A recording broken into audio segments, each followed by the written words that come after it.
السلام عليكم ورحمة الله وبركاته. عاملين ايه؟ يا رب تكونوا بخير دايما وبأحسن حال. بصوا، وانا خرجت اقعد شوية برضه تمام قدام البيت، ف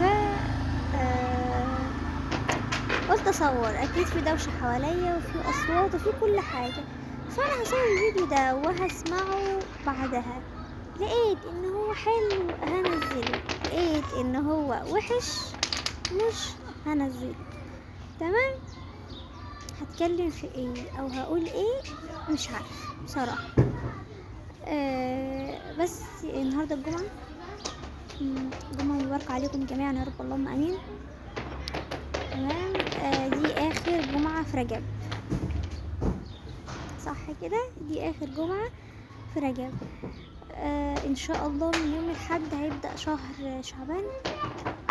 كل سنة وانتم طيبين جميعا، وربنا يا رب يعود عليكم الايام كلها بخير، ويجي علينا رمضان كده بالدعوة لا مفقودين، لا فاقدين ولا مفقودين.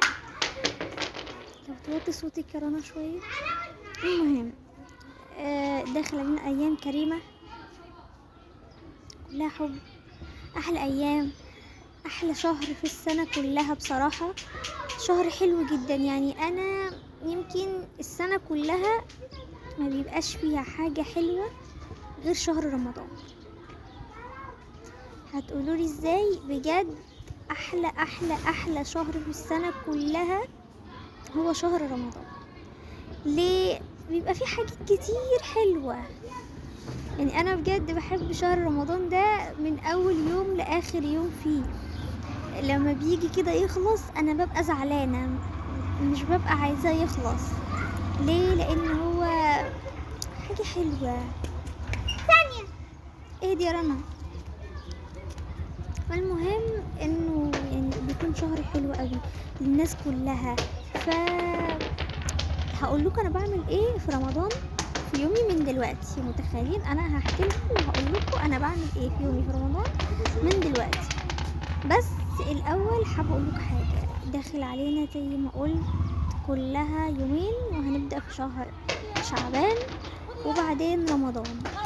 فلو في اي حد زعلان مع حد، اي حد متخانقين زعلانين، حاولوا تفضوا كل ده. تمام، هنتدخلين على ايام مفترجة، فبلاش زعل ولا خناق ولا كل ده. اللي زعلان من حد يروح يصالحه ويروح يراضيه، عشان نبقوا داخلين الايام الكريمة دي على خير. تمام تمام. تعالوا بقى اقول لكم رمضان عندي بيكون ماشي ازاي. انا كفرحة هحكي لكم اليوم العادي بتاع الناس كلها. لكن لو حابين اعمل لكم فيديو تاني عن كفرحة مع الصيام مريضة سكر، اقول لكم اعمل فيه ايه، بعمل فيه ايه. تمام، لو حابين ان انا اعمل الفيديو ده وكمريضة سكر وكذا نوع انسولين باخده وكذا علاج وازاي بصوم وازاي بظبط كل ده، لو حابين نعمل لكم فيديو قولولي. انما بقى كعادي بنبدأ اول يومنا بسحورنا. تمام، في ايام بناكل قبل الفجر بكتير وندخل ننام ونصحى قبل الفجر نشرب مية ونصلي وننام. وفي ايام بنقوم نتسحر قبل الفجر بشوية، على حسب بيكون بابا عايز ينام علشان شغله وكده. بس وبعدين بقى بنكمل نوم، نقوم قبل الظهر عادي، نصلي بقى ونقعد نقرأ قرآننا ونقول أذكارنا ونسبح وكل ده. تبدأ بقى ماما تعمل فطار. أنا لو هقدر أعمل حاجة معاها أكيد بساعدها، وده شيء مؤكد. إخواتي برضو لما بيكونوا موجودين بيعملوا معاها. بعدين بقى بيجي وقت الفطار بنفطر، وبعدين بنصلي ونروح المسجد علشان نصلي التراويح. بصوا وانا بختصر لكم لان الفيديو هيقفل مني بصراحه، بس عايز اقول كلمتين فاضل كام ثانيه.